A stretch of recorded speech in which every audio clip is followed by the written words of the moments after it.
Welcome to Dreamers Unite, the talk show for dreamers.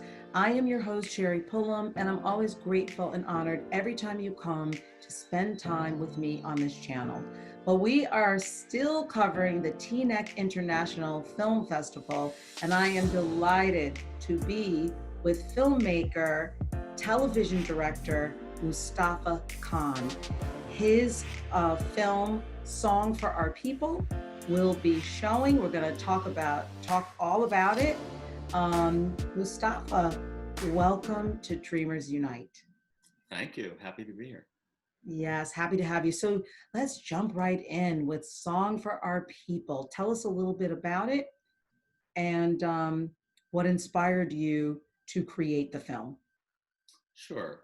Well, thank you for having me. It's a film about the creation of a powerful new anthem to Black America, an anthem to honor Black lives and to really pay homage to our ancestors. It is a film which chronicles the recording of the song in a very traditional recording way.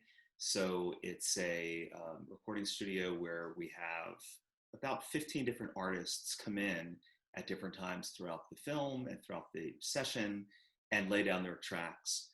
And it's about the process of making this track, this new anthem, but it's also about much larger things. That it's essentially, it was motivated by the passing of my father, who was a really great man, who was dedicated to his people, dedicated to advancing folks, and really taught his kids, both he and my mother, both were very much into teaching their children in a lot of the same way that a lot of their generation did, that we're here to represent our people and to help those who are left behind.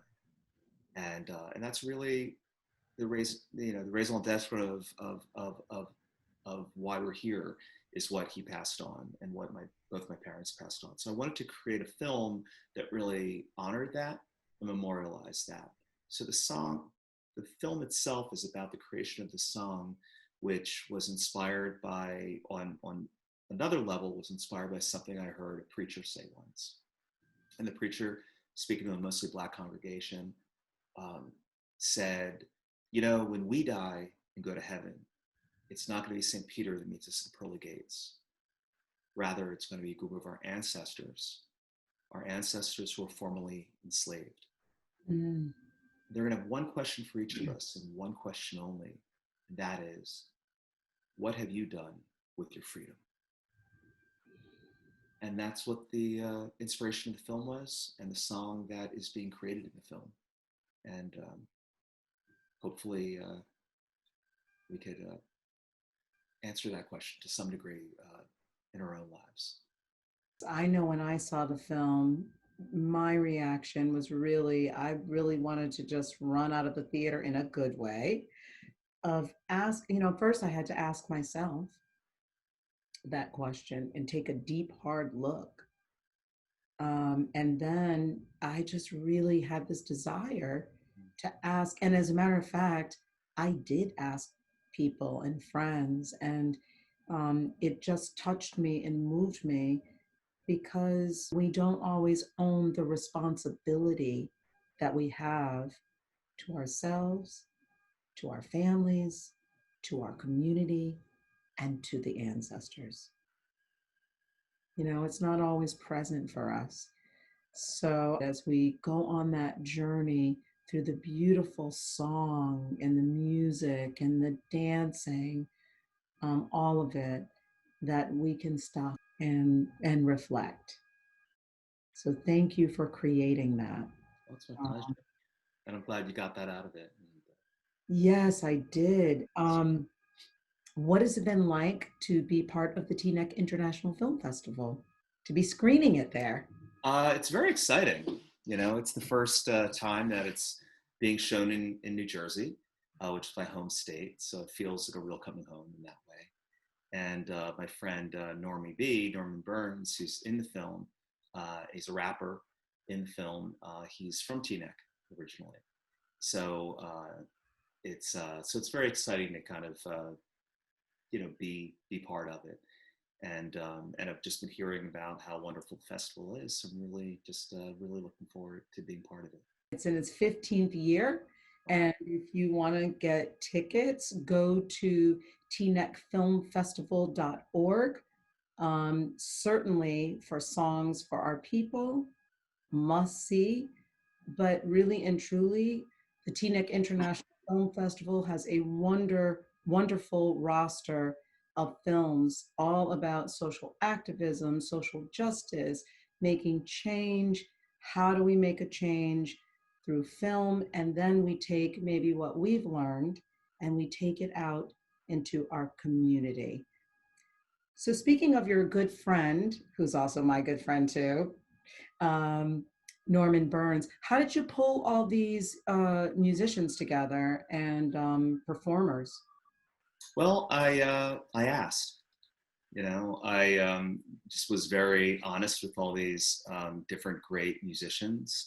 Essentially, um, hired a lot of the musicians as a session, because what you're looking at in the film is actually a real session. I'm a music producer and songwriter as well.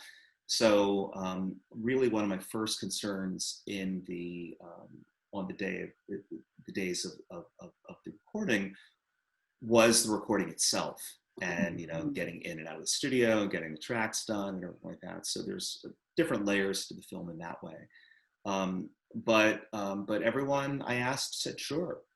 And so there was rhythm section folks that I've worked with for a while, who are famous studio cats, and then groups of singers that I've worked with in the past on various projects. So it's really just bringing together a lot of my favorite players and favorite musicians from all these different backgrounds to come and do this united project that hopefully is more about just the sum of our parts. We have people like Don Braden in it, famous saxophone player who I actually went to college with, lovely guy. Clark Gayton, trombone player. He and I grew up together since we were little kids in Camden, New Jersey. And he actually did the score for a movie I made about 8 years ago called Rocksteady. He actually did the original score for that. So bringing all these people together, along with my close musical cohorts, who are Norman Burns, Kenny Vaughan, and Charlie Ernst. The four of us have been working together for over 25 years now. Started making films, started making music for Sesame Street.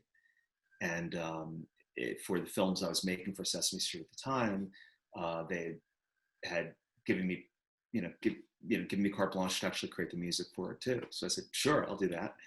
And was able to pull in all these great musicians to do that. So all these favorite musicians that I had over a period of time, when it came time to say, hey, listen, this is a personal project. It's really just something I want to create.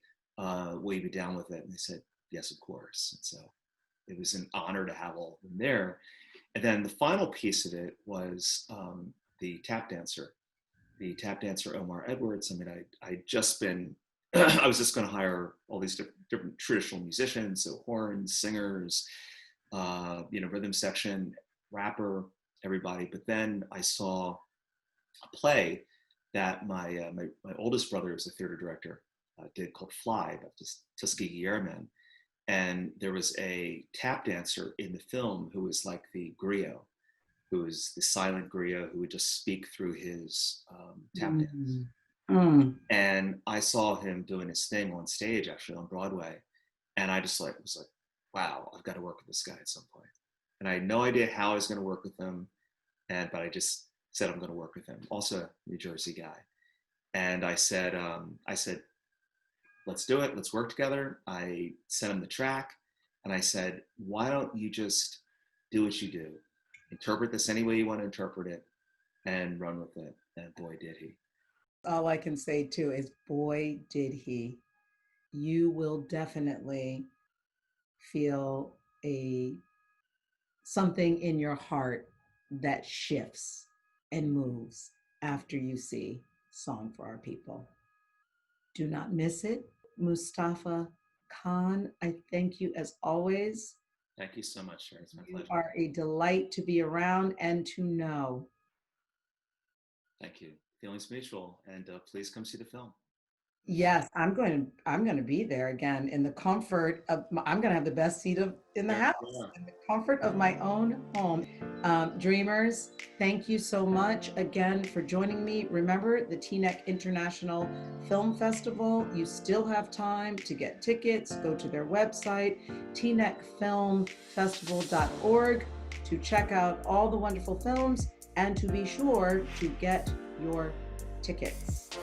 Dreamers, I'll see you again next time, and don't forget to subscribe and leave me a comment or two. Thank you so much. Mustapha, again, thank you. Let's go. To uplift us all, that's why we are here. To honor the freedom that we hold so dear. Cause there's no such thing as one way to be black, but the number one way is by giving back to our brothers and sisters who've been left behind, and transcending a self-centered state of mind. Cause we're standing on the shoulders of our ancestors' pain.